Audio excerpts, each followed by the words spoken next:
I'm Robin Bennett. I'm one of the co-founders of the Dog Gurus. Susan Briggs is over there next to me. She is our other founder of the Dog Gurus, and I'm in Colorado. Susan's in Texas. So we are in two different places filming this. So we're excited to have you here. And we are going to talk about end of the year bonuses and recognition, since actually this just came up.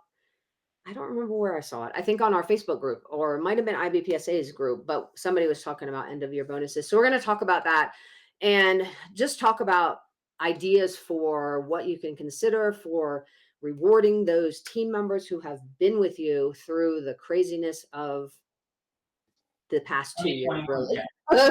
But especially the past 2 years, but especially the last several months as things have picked up. And I know most people are short staffed. So we have been talking for months about saying, I know it's hard because you're trying hard to keep your staff and hire new staff, but just remember those staff members that have been with you, you need to make sure you're thanking them and just telling them how important they are to you and how much you value the fact that they've shown up. And a couple of weeks ago, someone was asking, what if you have a person who's like mediocre, but she's been there all the time? She's not the greatest employee. I was like, hey, she's been showing up every single day, every single shift, doing not the like maybe not the absolute best job, but she's doing her best. Those people are worth celebrating these days because those are the people that are helping you to keep your business running. So how do you want to kick this off, Susan? And we'll obviously take your questions. If you have questions on this topic or really any topic, we're happy to talk about. This is very free flowing. So let us just write a comment in the chat box and we'll sure to answer any of those. But what do you want to kick off? Well, I think decide what is the goal of what you're trying to do with handing out money or gifts at this time of year. Because I think you need to have clarity of what the goal is for you and the business so that you can explain it to the recipients. Because I think we try to combine everything in. Is this a reward for doing a good job? Is this a reward for being there? Or is it appreciation and that you want to give a gift? Having some clarity around that, I think, is important. When I had my business, I liked to show basically it was just an appreciation for the team, like what you were describing. And I wanted to make sure they had it before the holidays because I knew my folks struggled to have a nice holiday for their family. So I wanted them to have, if I was giving money, that before Christmas or the holiday season so that they could use that to help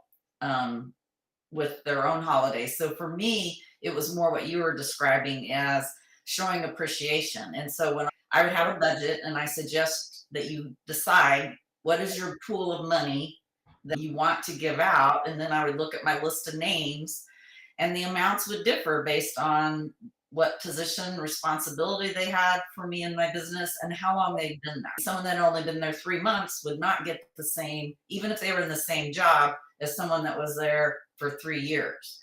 And so those are the things I looked at. This type of money to me was not about the work and the quality of work they did. This was more my kind of gift back for them being a part of making my business successful. So I think you got to have clarity on what you're trying to do.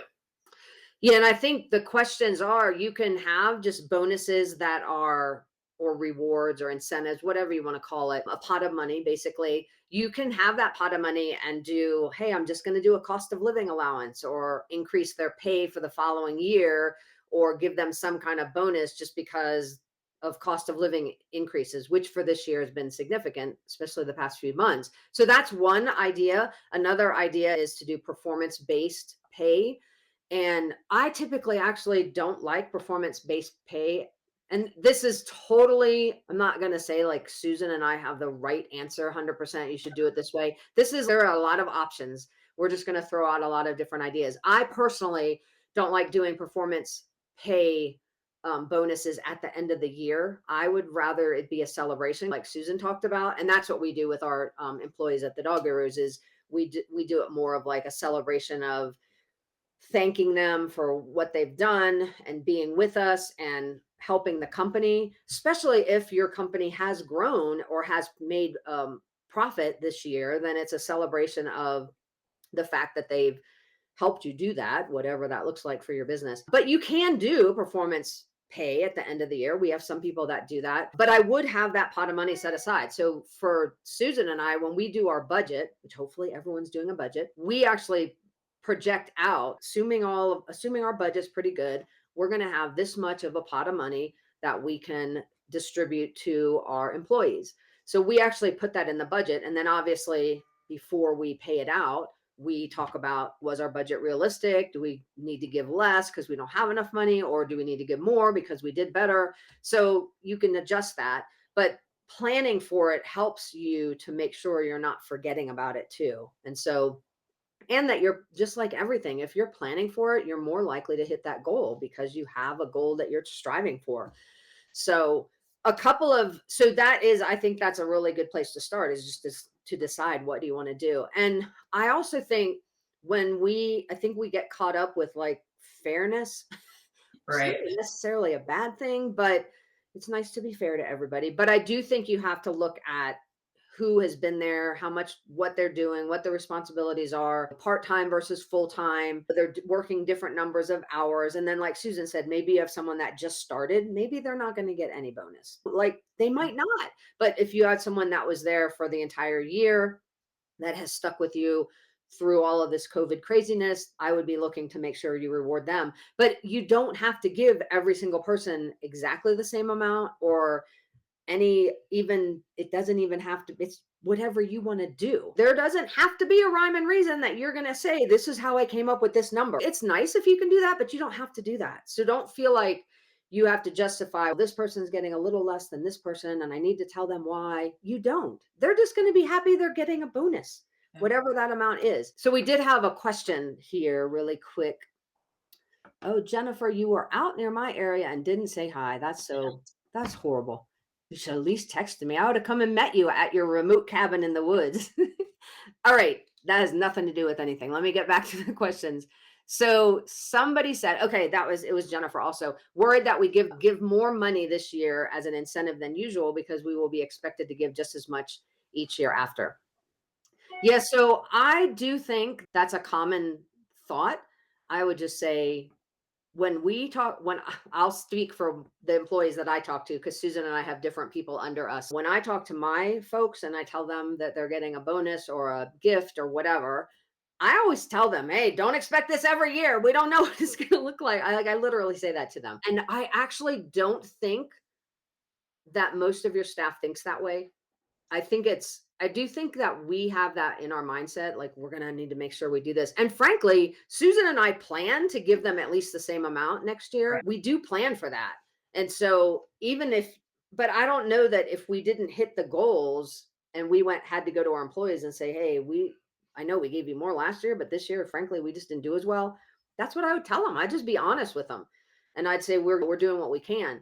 But our goal is to give them more each year based on hopefully our success of the company. But I think I would not give them more if you're able to this year because you think they might expect it next year. That would just be me. I don't know, Susan, if you have any thoughts on that. No, I think it is how you deliver the message. And so if you had a really good year and you can celebrate that, share that. Because we had a really good year, this is how much we're giving you. Enjoy it. Don't count on it because every year is different. And we, just like the COVID year, you couldn't predict. We never know what's going to happen. And I don't think you have to make a big deal out of it, but I think I would focus on the positive, what you are giving. And also, it's that gratitude. Whether I always like to call them into my office and tell them in person and thank them in person. But the other thing you can do is write out a heartfelt thank you note. And I think that has as much meaning to a lot of people as even the gift or bonus that you're giving. I would do this at a time where you have time and just think about the person and be authentic about why you appreciate them and why you're happy they're a part of your business. And being specific in that note would mean as much to them as the money.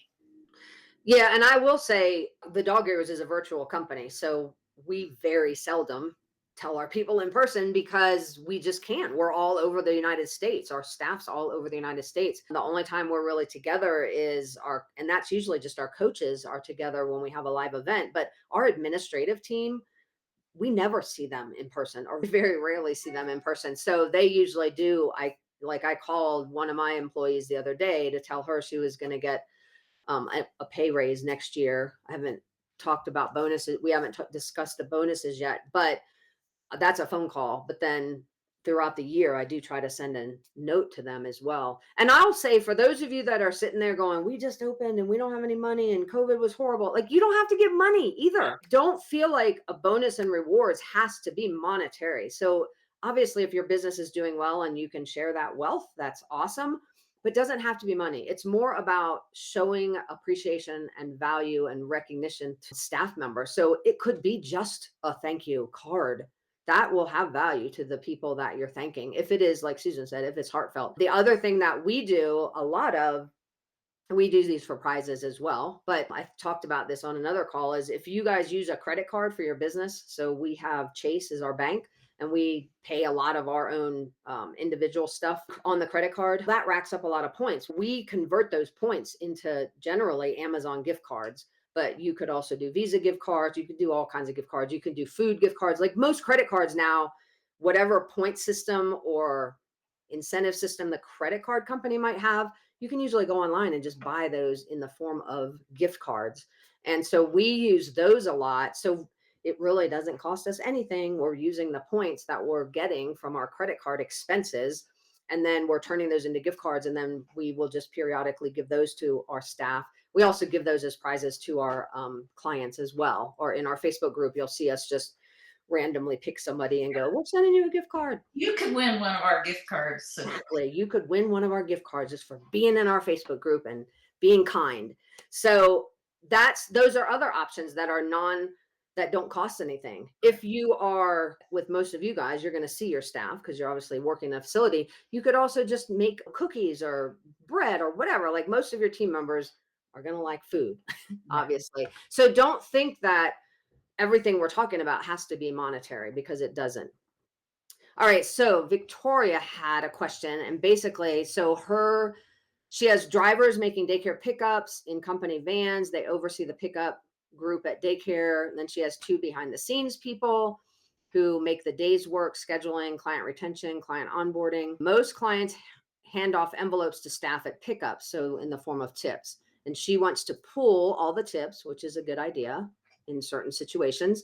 There are some drivers that service different clients on different days, but when clients leave an envelope that says for Melissa, I feel like a jerk asking them to turn in envelopes with their names on it. But it is a group effort. I want to be able to split the tips based on how many days they work per week, how long they have been with the company, etc. And I think this could also be a similar situation with groomers. So how did you handle that, Susan, with some of the stuff that you've done? Yeah, that's a great question. And I think, Victoria, you may want to, be proactive with your clients, and it may be too late this year. Say the holidays are coming up, and we know a lot of you are generous in giving tips, and set up a way for it to come in centrally so you can divide it, because there are people behind the scenes. I understand. I don't think I could take someone's envelope away that had their name on it, unless you just sit down with the staff. And that's the other thing, is sit down and talk to them about, we are a team effort, and so everything you get, we're going to pool, and describe how you want to split it up. And I think everybody would probably agree, and then they would turn it in. I think those are your two options. I don't know.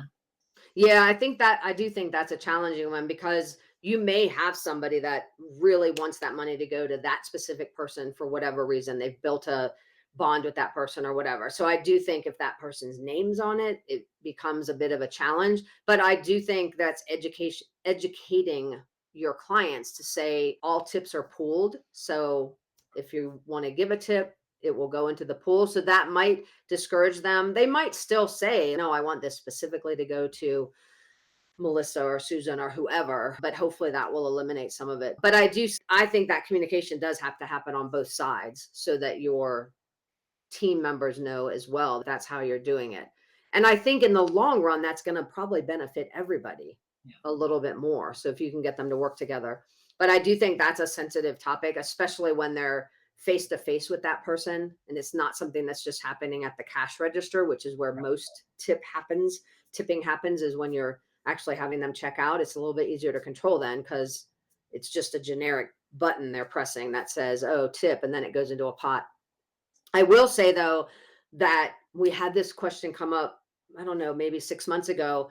If those tips are coming in, you better make sure you are distributing those tips though too, because those are tips that are going to your team. So however you decide to distribute them, whether it's to the individual or to a team concept, which I think either one is fine, but you do want to make sure that you are distributing those tips, or that's going to make your staff upset as well. And then Allie said, whoops, how do you distribute bonuses via payroll? This will be the first year they do this. That's the way we did it. And that does mean that taxes and stuff are taken out. To me, that's the cleanest way. And it would be actually shown as a bonus line on their pay stub, separate from their wages. And technically, I think that is legally how you are supposed to do it. So if you're going to do it any other way, I would talk to your accountant to begin with, because in most states, I think this is true in most states. It might even be federal. I don't actually know, but at least for the United States, if you are paying, if somebody is on your team as an employee, anything you give them has to actually be tracked by the IRS, which means you do pay taxes on it. And that's even true if you are giving them something for, like we had in church that I was working in, we had somebody that had a fire in their house, and the church wanted to donate money to them, or individuals wanted to donate money to them, and that person happened to work at the church. That still, all those donations still had to be tracked that way if they came from the church itself. Like I could write a check to that person and it would be charity. But if the church was, because they were an employee of the church, if the church was going to write them a check and say, here's some charity money, it still counted as payroll. So definitely check with your lawyer, because you do have to look at that, the tax implications of it. And then Jennifer said, we're planning a big thanks for those that made it through COVID with us. And I definitely think those of you that have been struggling with staffing, it's been hard to get staff members this past year. So those of you sometimes I feel like we're so focused on can't find good people, can't find good people. We forget about those people right in front of us that have been with us. The people we have with us. Yep. So make sure you are definitely thanking them in some way. So Jennifer said, you mentioned goals. Is there a percentage of profit you give or some other formula?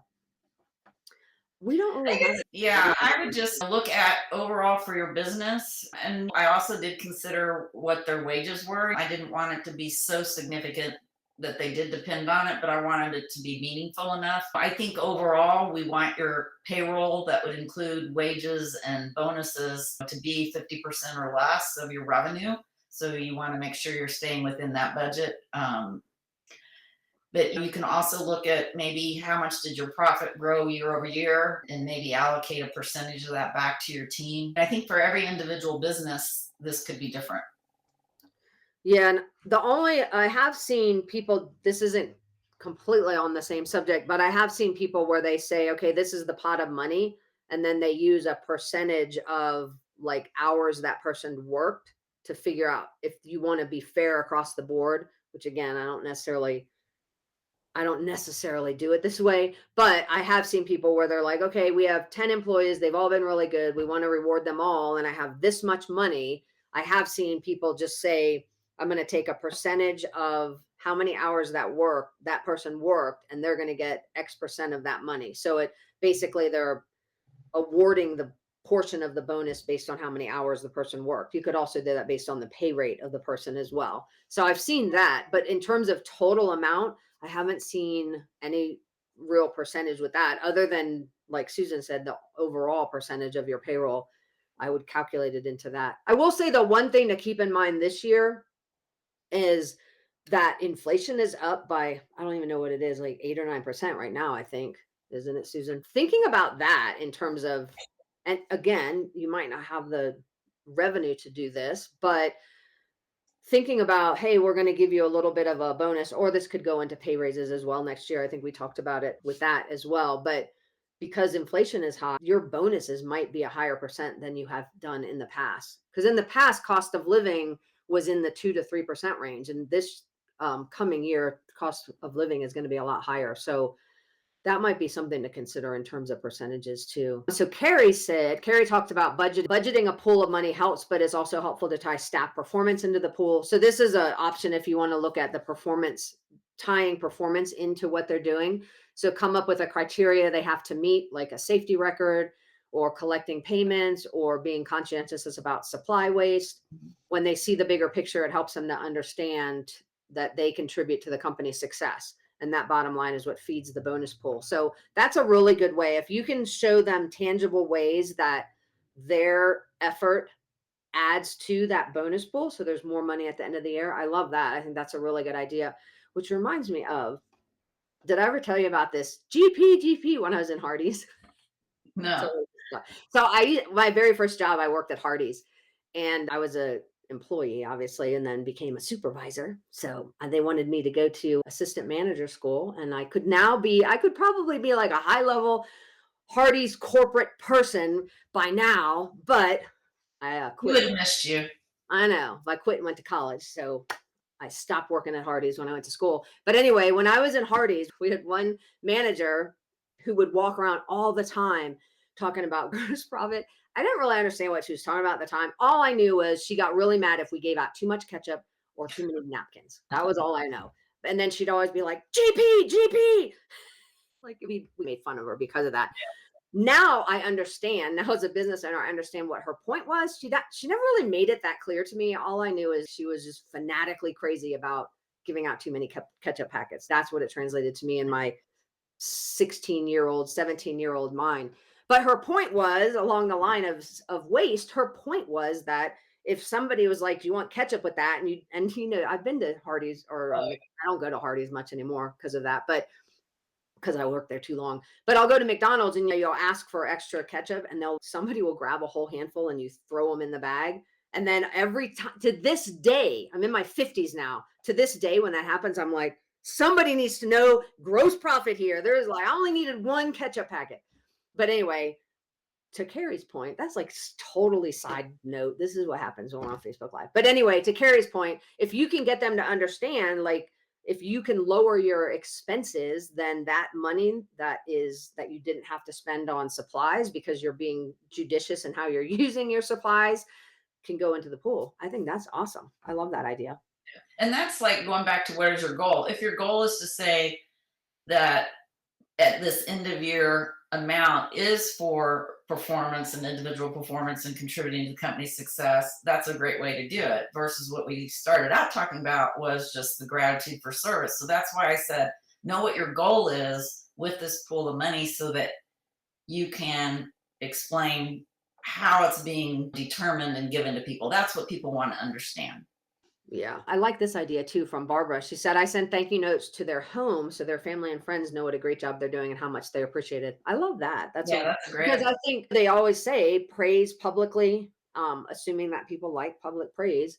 But I love that idea because then it's their whole, like they get to brag without bragging because you're doing the bragging for them. So that's a very cool idea too. And then so Victoria she went back to that. Whoops, our team was upset by putting money in a pot. And so they decided to pocket the tips. And then Samantha, she was saying, because Samantha has grooming as well, she has staffers.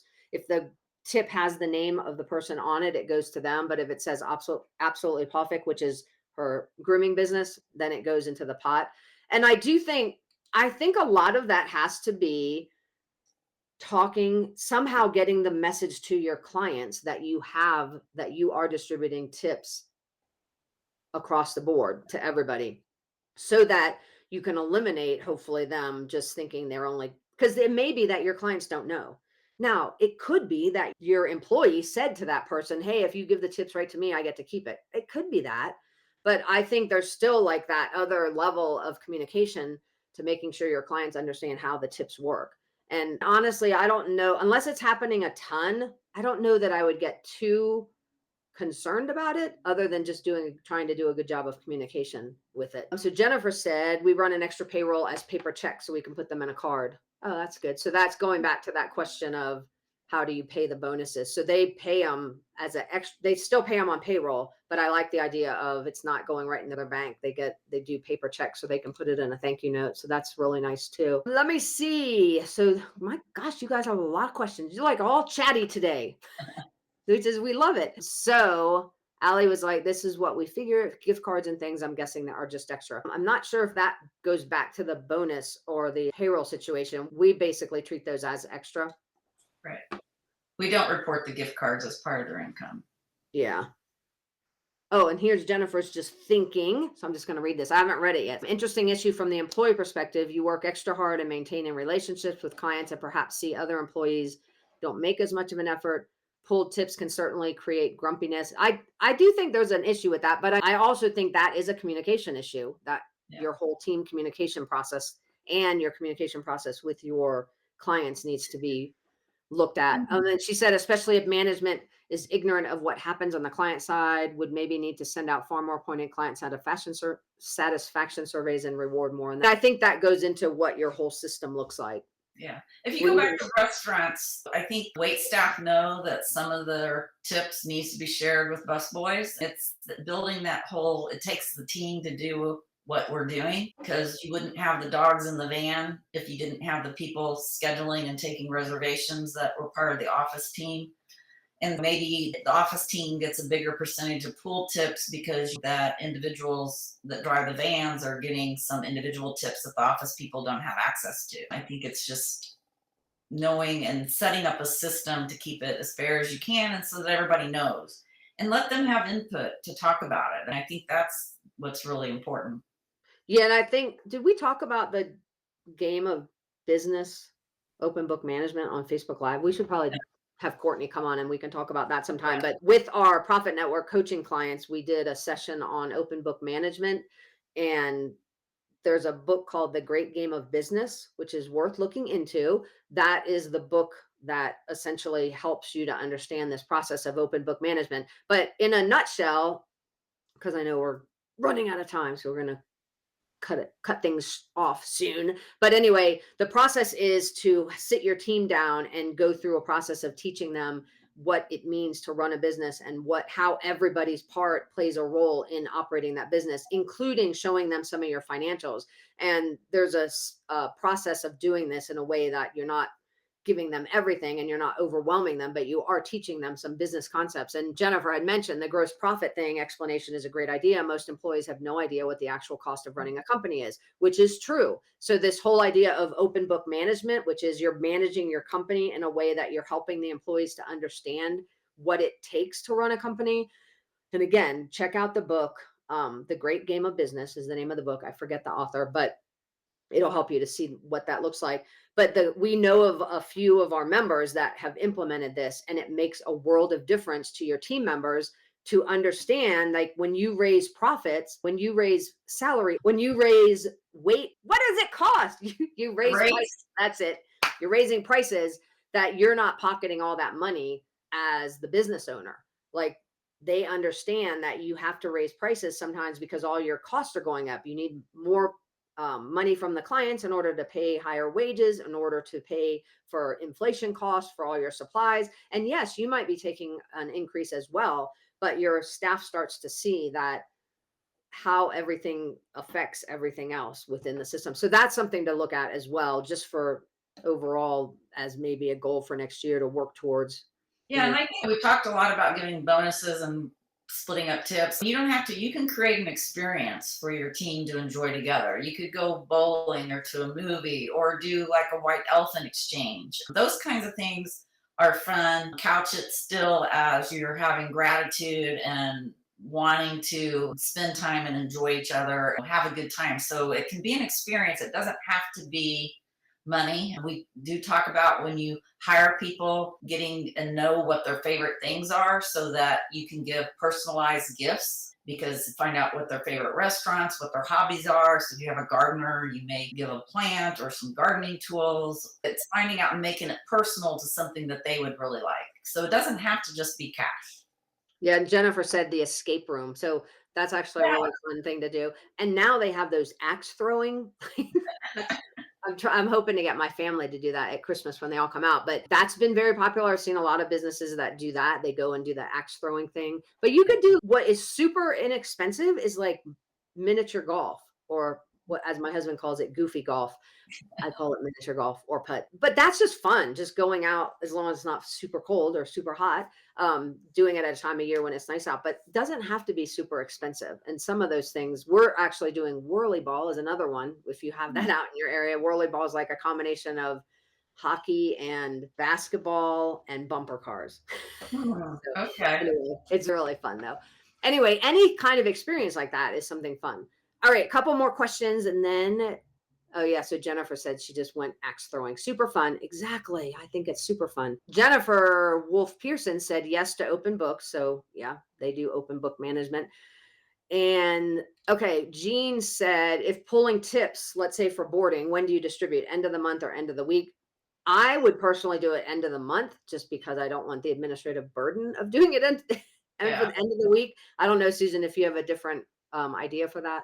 No, I would align it with a payroll, but I think the more frequent, the better. The other thing is track how much your average person is getting in tips so that when you're talking to people about their wages, that you can say, this is your wage, but however, on average, most of our people also get an additional X in tips per month so that they understand that you do get good tips and they'll be making more than your wage when you're talking and making offers. This is the good thing. But I would make it work with my payroll system and to where it's easy and fair. And the other thing I'll say is if you're doing that, especially if you're doing tips that you're pulling, there are proven ways to increase tips. One of which is, does your POS system ask for tips? I know that we've had people who, with doing nothing different other than turning on the tip feature in their POS system to where you're going to check out, you see this all the time. Like I was just in Uber the other day and actually I was in a cab the day before. Both of them, when I went to check out and I gave them my card, they handed me the phone and the next thing that came up was, do you want to leave a tip? And I always do. I wouldn't though if that little thing didn't pop up. And so we've seen people that literally had their POS system with that feature turned off and then all they do is turn it on and they're making literally thousands of dollars in tips. So there are ways to look at what you're doing and how you can help to increase tips. That's something to consider as well. And then there was one other question. Oh, so Samantha said I shared the video from, this was talking about the helping employees understand the business. I shared the video from the Pet Guru College on what small business owners need to explain this concept. So we do, in as part of Pet Guru College, we do give you videos that help. It's a part of a staff member's onboarding process to help them understand how to be a good employee, what it means to be a teamwork employee that has teamwork, what it means to be responsible as an employee. But we also talk a little bit about what it means to be an employee in a pet care business, because all the things that they should understand in terms of what it takes to run a business. So that's a great example, Samantha. Totally forgot we had that in there. Okay, and then Jean said she was talking about cash tips. Okay, so are you going to distribute the cash tips at the end of the month or the end of the week? I think technically you're supposed to convert cash tips into payroll also. Yeah, so it would, Matter. yeah, because otherwise, if you just are going to give them the cash, if you're not, and I think that's actually illegal, I'm going to say everything caveated with talk to your accountant. But I would, if I just had cash sitting around and you wanted to give the cash, I would probably do that immediately. But I would feel more comfortable putting that cash in the bank. So you have a system to track the cash that's going into the bank. And then you're converting it into payroll and including it in their payroll check as opposed to giving them cash. I know that isn't the way everybody works. So I'm just going to say, talk to your accountant to make sure that Yeah, whatever you're there's a doing line is on in the your process. W-2s where you report wages separate from tips. And so, yeah, talk to your accountant. And if you're going to do it, if you're just going to, because if you're just going to give them the cash, I would just make sure you have a process to track what you're giving them so that you can still somehow track it on the back end as payroll, even though you paid it in cash. And that to me becomes an accounting crazy nightmare. So that's why I like to deposit in the bank and then track it through the payroll system, accounting system.